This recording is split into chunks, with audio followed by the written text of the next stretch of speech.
Seguimos en alto voltaje. Vamos a hablar ahora sobre el suministro, sobre lo que nos está costando dejar de depender de Rusia en este año después de una crisis que precisamente se viene acentuando desde hace 12 meses. Recordarán, el 1 de junio del año pasado fue cuando comenzó el nuevo sistema tarifario de consumo por tramos, por hasta 6 tramos horarios. Desde entonces hasta hoy, ¿cuánto ha llovido y cuánto ha ocurrido en términos energéticos? Bueno, vamos a hablar del suministro precisamente con Antonio Aceituno, que es CEO y director técnico de Tempos Energía. Antonio, buenos días. Buenos días, ¿qué tal? Precisamente hablando del suministro, se está decidiendo, mejor dicho, mucho estos últimos días en el campo de la Unión Europea. Lo hemos visto con el petróleo, vamos a ver qué ocurre con el gas. ¿Está garantizado el suministro de energía para Europa? No hablo ahora en verano, sino de cara al próximo invierno, que aunque parezca lejano, está ahí. Bueno, claro que sí. No solamente está garantizado en Europa, sino que está garantizado aquí en la península ibérica. Tenemos que pensar que, desde que ocurrió la invasión de Ucrania por parte de Rusia, las cifras muestran un horizonte, desde nuestro punto de vista, de esperanza. Y me voy a explicar. Se está reproduciendo una reconfiguración del puzzle del gas natural licuado a nivel mundial. De hecho, ha habido un invierno asiático cálido. China, que es un consumidor de GNL bastante potente, ha dejado de importar gas natural licuado, está apostando por el carbón y, según nuestras informaciones, los consumidores chinos están esperando que el GKN, el indicador asiático de GNL, se sitúe en torno a los 60-70 euros megavatio hora para empezar otra vez a comprar. Eso está produciendo que gran parte del gas natural licuado que antes se dirigía a China venga a Europa. Concretamente, en nuestro país, el 88% del consumo en el mes de abril fue cubierto por gas natural licuado, frente al 74% del mes anterior. Eso está provocando que las reservas de gas de España hayan alcanzado en el mes de mayo, se hayan aproximado al 70%. Es decir, pensar que en un mes de mayo las reservas de nuestro país están al 70%, es un indicador bastante potente de la seguridad del suministro. Pero es que a nivel europeo ya se apostó hace un mes y medio, para que el 1 de noviembre de 2022 se alcanzasen el 80% de los inventarios. Y Europa está haciendo sus deberes razonablemente bien. Es decir, a día de hoy, los inventarios europeos se sitúan en el 45%, rozando la media de los 10 últimos años.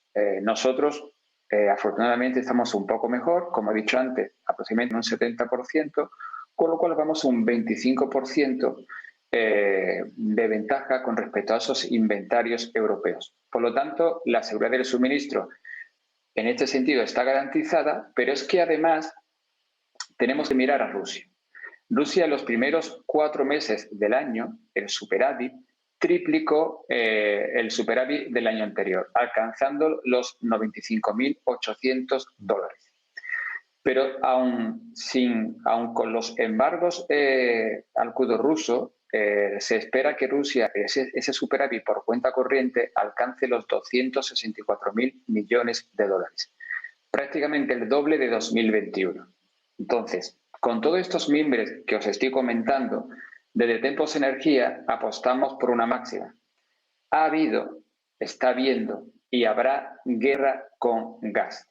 A ninguna de las dos orillas le conviene dejar de suministrar, en el caso de Rusia, porque eso sería un torpedo en su superávit de cuenta corriente, que le va muy bien, desafortunadamente, porque está ayudando a financiar la guerra, pero es que en la otra orilla, Alemania, es cierto que antes de empezar la guerra, importaba un 55% de gas, ahora está al 35%, pero ella misma,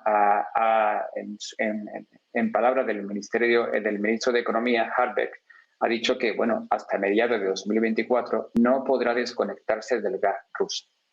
Por lo tanto, el corolario es sencillo. Los inventarios se están llenando a buen ritmo. Eso significa que está habiendo gas ruso por el superávit de cuenta corriente.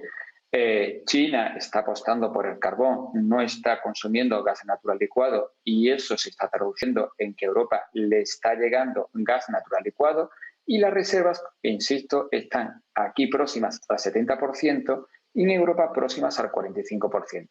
Todo indica que llegaremos a 1 de noviembre de 2022 con las reservas al 80%. Sin embargo, Antonio, digamos, el suministro está garantizado, ¿no? Como estás comentando.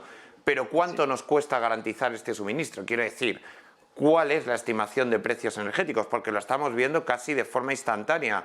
La Unión Europea aprobó, digamos, vetar el petróleo ruso esta semana y el precio del petróleo, el Brent, se ha disparado.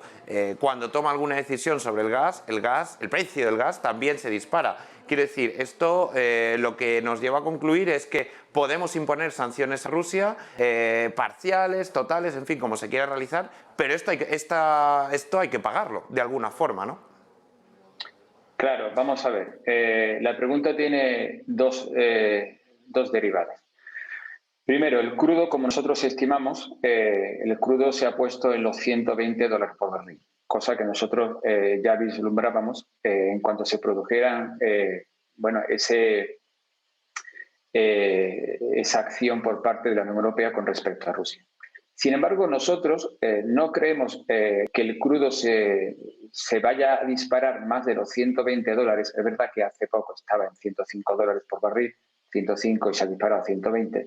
Pero también es verdad que ese impulso del crudo ha estado ayudado porque China, a partir del 1 de junio de 2022, es decir, hoy, levanta parcialmente el confinamiento que había implementado en Shanghái. Entonces, eso sí que es verdad que está impulsando mucho el precio del crudo. Pero también hay otro parámetro que quizás se nos escapa y que ya lo aventuró el ministro de Energía saudí en octubre de 2021, que es el cuello de botella que se está produciendo a causa del refino. Y eso sí que es verdad que va a impulsar el crudo, el precio del Brent de manera importante. Pensemos que el precio de la gasolina en Estados Unidos, por primera vez en todos los estados en la historia, ha superado los $4 el galón. Pero es que JP Morgan apunta a que agosto, cuando estemos en el pico más alto de la temporada de conducción de Estados Unidos, el precio de la gasolina roce los $6,5 por galón. Entonces, eso va a provocar un efecto en cadena. Estados Unidos se verá abocada a importar gasolina y eso producirá un déficit de suministros aquí en Europa y en cuanto a la capacidad de refino se vea salpicada, el precio del Brent puede subir en torno a los 130, $135 por barril. Es decir, el corolario no es no es el embargo de la Unión Europea hacia Rusia. ¿Por qué? Porque el mundo ya se ha ido preparando para este escenario. De hecho, hay 650.000 barriles diarios que han conmutado, es decir, que antes venían de Rusia y ahora se espera que vengan de los países de Oriente Medio y que a su vez estos países de Oriente Medio dejen de enviar crudo a China e India, cosa que Rusia está utilizando masivamente para exportar su crudo y liberarse de exportarlo a Europa. Entonces, este puzzle del crudo, el mundo ya se ha ido preparando para él. Pero, sin embargo, cuando China ha despertado del COVID, eso está impulsando la demanda de crudo por parte de China e insisto, la capacidad de refino que se está viendo muy tocada en estos momentos. Y luego, Antonio, lo acabas de decir, ¿no? Ese puzzle de la distribución es un puzzle que ha ido cambiando las piezas y que las va a seguir cambiando en los próximos meses. Me refiero a los países, sobre todo a países como España, que son netamente importadores de energía y de crudo, está buscando aliados, nuevos socios en otros lugares que hasta ahora no los tenía, como puede ser en el caso del gas de Estados Unidos, y ahora es el primer proveedor de gas de España, incluso por delante Eso de es. Argelia. En el caso del Eso crudo es. se está moviendo también la mirada hacia otros países, Nigeria, Qatar, en fin. Esto se está Eso es. recomponiendo todas las piezas de este puzzle, ¿verdad? Eso es, pero principalmente para que todo el mundo lo entienda, aquí hay cuatro pivotes. Estados Unidos, los países de Oriente Medio, China e India y Rusia. Entonces, principalmente está habiendo un switching, una conmutación entre Rusia, China, India y los países de Oriente Medio. Más o menos, como decía mi profesor de dibujo, cogiendo el lápiz gordo, el crudo que Oriente Medio impulsaba a China e India va a venir a parar para Europa. Y el crudo que exportaba Rusia a Europa va a ir a parar a China e India. Pensemos que en el mes de abril, el abril de 2022, China ha aumentado un 6% las importaciones de Rusia. Pero es que en el mismo mes de abril, Rusia se ha colocado como el cuarto proveedor de India. Es decir, China e India, grandes importadores de energía, lo tienen claro.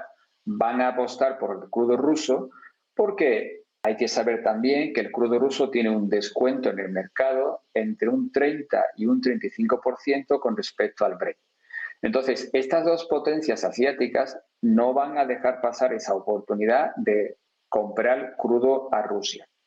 Pensemos también que la logística del crudo, la logística del Brent, no es la logística del gas. Es decir, el mundo del petróleo funciona con barcos y están acostumbrados a reconfigurarse, bueno, más o menos a una velocidad razonable. Eso no pasa con el gas. El gas, Rusia impulsa o lanza a Europa el gas a través de 3 conductos umbilicales y cambiar esa logística no es tan rápido como en el capítulo del crudo. Pues Antonio, la verdad que muy clarificador todo lo que comentas con respecto a los precios, con respecto a este nuevo reparto del mercado, de cómo se está moviendo China e India, de cómo nos estamos moviendo nosotros y lo primero que hemos comentado, de cómo nos estamos intentando garantizar el suministro, aunque sea a costa de tener que pagar más después de un año que llevamos, porque esto, digamos, la guerra ha sido la espita final, pero que llevamos un año con precios lleva un año muy intenso. Bastante elevados. Vamos a ver precisamente qué es lo que hace el Banco Central Europeo en julio, porque es que esta es una crisis, no es de demanda, es de oferta, como bien decías, esos cuellos de botella, de esa repentina recuperación otra vez de China, de reincorporación a la actividad económica con la reapertura después de la política de COVID-0, sobre todo en lugares como Shanghái. Vamos a ver esas medidas de los bancos centrales de subir los tipos de interés para, digamos, aplacar o moderar la inflación, hasta qué punto funcionan y si no pueden tener luego esa doble cara de que puedan provocar un mayor desgaste de la propia economía, precisamente porque estamos en un problema de oferta y no tanto de eso es de otra demanda. cosa que no hemos comentado. Claro. Lo dejamos para otro programa si quiere, pero es muy interesante ese razonamiento que estás haciendo. Es decir, el mundo se enfrenta a una inflación de 2 dígitos y la pregunta que en Tempos Energía nos hacemos es ¿hasta cuándo Europa y Estados Unidos puede caminar a una velocidad razonable con una inflación a sus espaldas de 2 dígitos? Es decir, dicho de otra manera, ¿hasta cuándo será capaz la demanda de ser demanda con una inflación del 10%? Claro. Eso es una pregunta muy importante y que estamos muy pendientes aquí en Tempos Energía a la hora de hacer coberturas y a la hora de gestionar las compras, porque bueno, hay una solución de compromiso entre la subida de tipos y el no sobrecalentar la economía y que ésta pare por un exceso de frenada. Me refiero a la subida de los tipos para atajar la inflación. Eso también puede afectar a la demanda, a la destrucción de la demanda. Estamos viviendo con una inflación en estos momentos de un 8,10 o 8,7% para España y para la Unión Europea, muy próximos al 10%. Esta inflación hace que no se veía más de 3 décadas. Europa no puede ir a una velocidad con una inflación del 10% y lo que tememos es que se comience a destruir demanda y eso a su vez haga presión por los precios. Como dice un cliente nuestro, al final el TTF, el hub holandés o incluso el MIPGAS, al final forzosamente tendrán que corregir, bien sea por la masiva llegada de GNL o bien sea porque la inflación se lo está imponiendo. Qué interesante esta última cuestión, Antonio. Nos quedamos sin tiempo, pero seguro que hablaremos en próximos programas sobre esto, porque está siendo, por lo menos informativamente hablando, muy apasionante y muy interesante.